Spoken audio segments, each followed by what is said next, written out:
Alright, so in this video we're going to look at making yogurt. Yogurt's made from milk with the assistance of bacteria, and the bacteria we're going to use are going to be found in some existing yogurt. For this, if we want to make about 1 litre of yogurt, we need about 1 litre of milk. You're going to need some jars to put the yogurt in so that it can form, and while the bacteria ferment the milk. And we got, in my case I'm going to make a little bit more than 1 litre, so I've got 2 of these old AG jars. You could use any sort of jars or even plastic pots, it's up to you. Now I've got some lids that fit these jars. You can do certainly the first part of this just by covering the jars with a tea towel or a piece of plastic. I've got a pot because we're going to need to heat the milk up, and I've got some utensils, a serving spoon rather, a ladle, and I happen to have this sort of thing here which is kind of useful if I happen to accidentally form a skin on the top of the milk. So to start this process we're going to take the pot and we're going to pour into the pot the amount of milk that we want to use. In this case I'm going to use this whole bottle, like 2 litres of yogurt or thereabouts, which is good because then later on I'm going to drain the yogurt and make a cheesecake. But you can do what you like with the yogurt, like just eating it with your cereal. So the milk in there, now we're going to heat this milk up, and we're going to do this. So the milk in the pot, of course the bacteria that are going to help us, they need food and moisture, and the milk provides the food through the lactose in the milk, and it provides the moisture because of the water in the milk. So those are the 2 components of the milk that the bacteria are going to use. The bacteria are going to go through some of their life processes and change the milk for us into yogurt. We'll talk about that as we progress. So I'll turn my stove here on. I want to heat up the milk to about 80 degrees and then let it cool down slowly. If we heat it up to 80 degrees, then it will kill off all of the microbes that are already in the milk. There will always be some in there, which is why your milk, if you leave it even in the fridge, it will go sour. And we want to kill those so that when we put our good microbes from our yogurt culture in, that these can thrive and not have to compete with the microbes that were already in the milk. So we're going to heat it up to 80 degrees. That will take some time. And what I'm going to be looking for is when it starts to bubble on the top and to be steaming. That will be around by 80 degrees. So while I'm heating the milk to pasteurize it and kill off all the existing bacteria and fungi, I also need to sterilize these jars. There's 2 ways I can think of that are good for sterilizing my jars. One of them is to put them in the oven with the oven set on about 150 degrees. You can place them in the oven on the oven shelf upside down like this. That will also dry them and stop these drips coming out. So I'm going to turn my oven on, 150 degrees, find some space.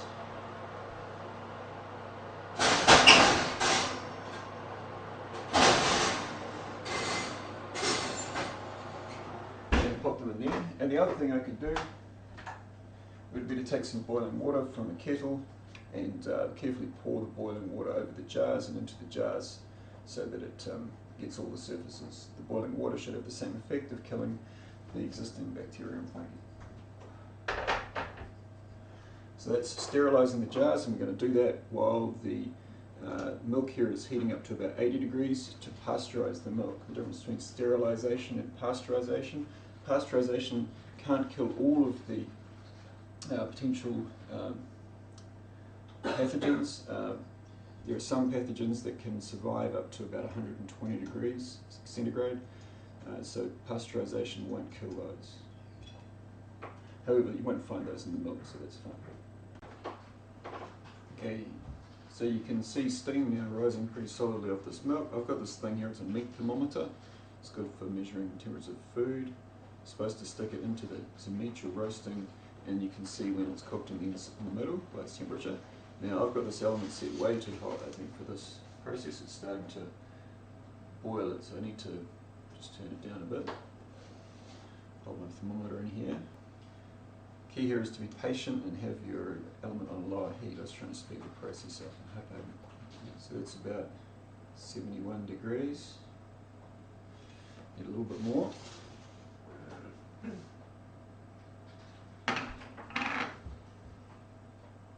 Now with the, I've got my jars in the oven, nice and hot now. I've got a wooden board that I'm going to set the jars on when I bring them out of the oven. I've got a tea towel that I'm going to cover them with. And I've got an oven mitt for holding the jars. If you're going to, obviously if you're sterilising your plastic pots, you're not using the oven. If you're going to sterilise some plastic, which I'm going to do with these plastic lids, you can use some boiled water, or boiling water, and that will do a pretty similar job. And some of these things are obviously hot. We've got the hot milk now, we've got the hot jars, we've got boiling water, so be very careful with this. I don't want you guys to burn yourselves. Let's just check this temperature again. That's almost enough. So if you had this kind of setup where it's just starting to look a little foamy on the top, good amount of steam coming off. If you hold it at that temperature, at just over 70 degrees for a few minutes, it has the same effect as raising it to 80 degrees anyway. So this is now being above 70 for 3 or 4 minutes, and that would be sufficient. What I really don't want to do is have it boil or stick to the bottom of the pot. So I'm going to leave it at that. It's had enough time to be pasteurised now. Now I'm going to turn that off, and I'm going to move that off that element to let it cool down a little bit. You can start the cooling process. Actually, no, what I'm going to do is I'm going to take my board here, I'm going to bring my jars out of the oven.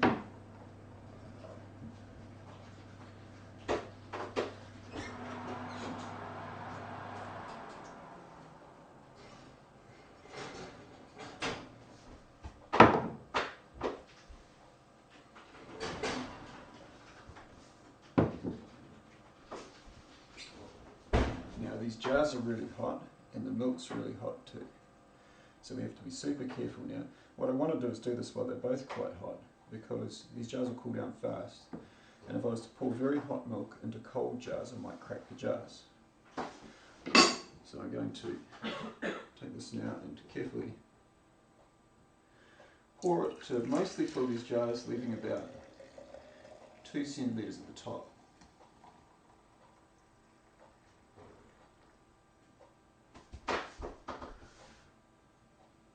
See if I've got the amount of milk there.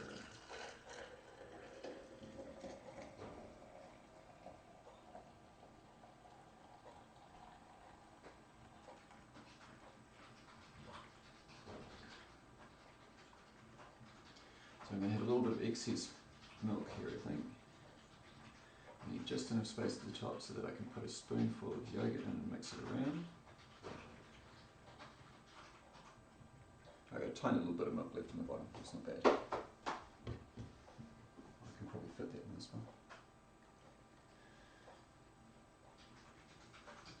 Alright, then I'm going to leave those there. I'm going to cover them with this tea towel.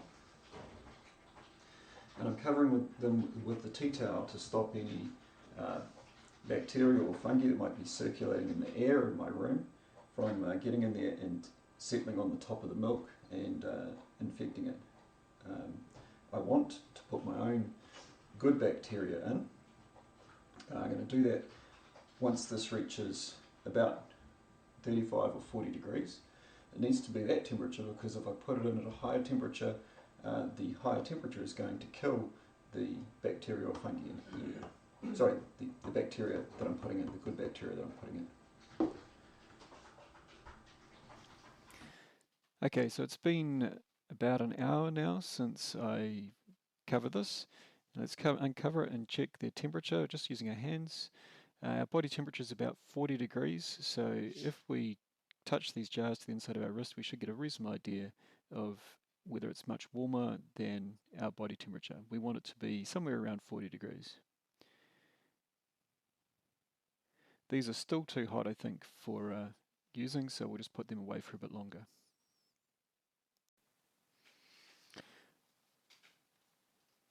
Okay, so back with my yogurt. It's been sitting for a while. Let's check the temperature again. If I check it against my hands, I'm looking for a temperature that's warm to the touch but not too hot. So now it's quite comfortable. It's hotter than the temperature of my wrist, which is good because your external body temperature is not like your internal. I'm guessing it's around just over 40 degrees. So that's about right for the yogurt culture. So these are the bacteria we're about to put in to survive and be able to perform their life processes well. And what that means is when we put in this bacteria, which is in the existing yogurt, it's a live culture in the yogurt. When we put that in, the bacteria in there are going to release enzymes, and those enzymes are going to start breaking down components of the milk, particularly the lactose, but also potentially some of the proteins. And these nutrients are going to be absorbed back into the cells of the bacteria, and the bacteria is then going to use those nutrients in its building processes, but also in its respiration processes. The lactose, which will be broken down into glucose, is going to be used in respiration. And the bacteria is going to produce lactic acid as a product of that, and it's going to secrete that, or excrete that rather, back out into the milk. The lactic acid is sour, and it's going to give the yogurt its tart, sort of sour taste.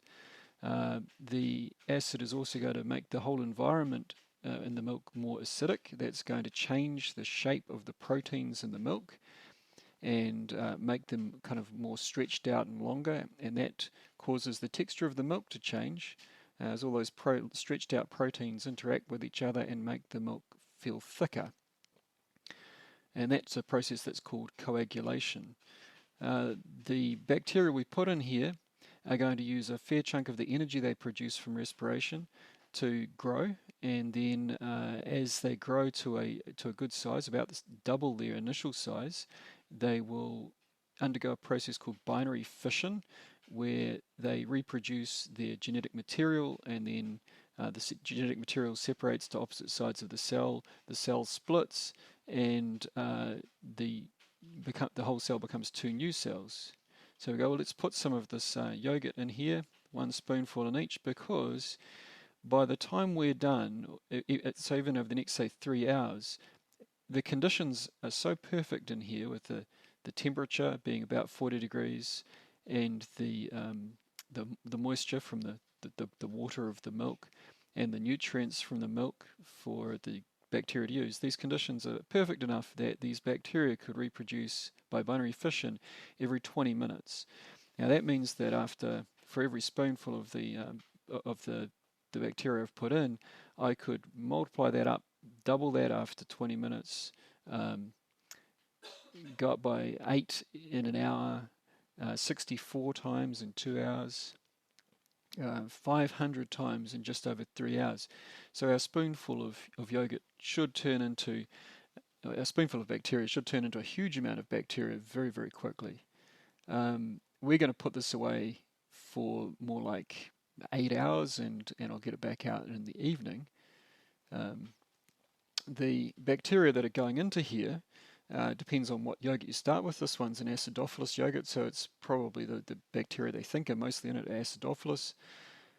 It also says bifidus and casei. There'll be some other bacteria probably as well, maybe some lactobacillus. Okay, so the ideal temperature that this needs now is about 40 degrees. It needs to stay warm while the yogurt microbes continue their work. Okay, so now I'm going to take these lids that I've prepared earlier, put them on these 2 jars to keep any bad microbes out of here while it goes through its fermentation process. Now the fermentation needs warmth, so I'm going to try and keep them at a nice warm temperature with this chili bin. What I've got in here is I've got a couple of old jumpers. Wrap this jar in one of these jumpers carefully, not to drop it, and place it in the chili bin. And then wrap the other jar also in its jumper, keep it nice and warm, and then put around them this blanket, wrap them up in it. Now if I really want to, I can add a hot water bottle or something else in there to try and keep them warm through some of the rest of the day. I'm going to come back and get those at about 8 o'clock this evening. Hopefully by then they will have coagulated, gone thick, and have started to produce that nice sour taste. But I won't taste them at that point, I'll just be putting them into the fridge. I hope your yogurt making progresses as well as mine has. So here's the yogurt the next day. It's come out pretty good. You can see that it's gone a bit more solid in the jar. And if we take the lid off and spoon some out, we can see that it's now got this real gelatinous texture, not like the milk it started with. It's coagulated because of the lactic acid produced by the yogurt making bacteria. Success!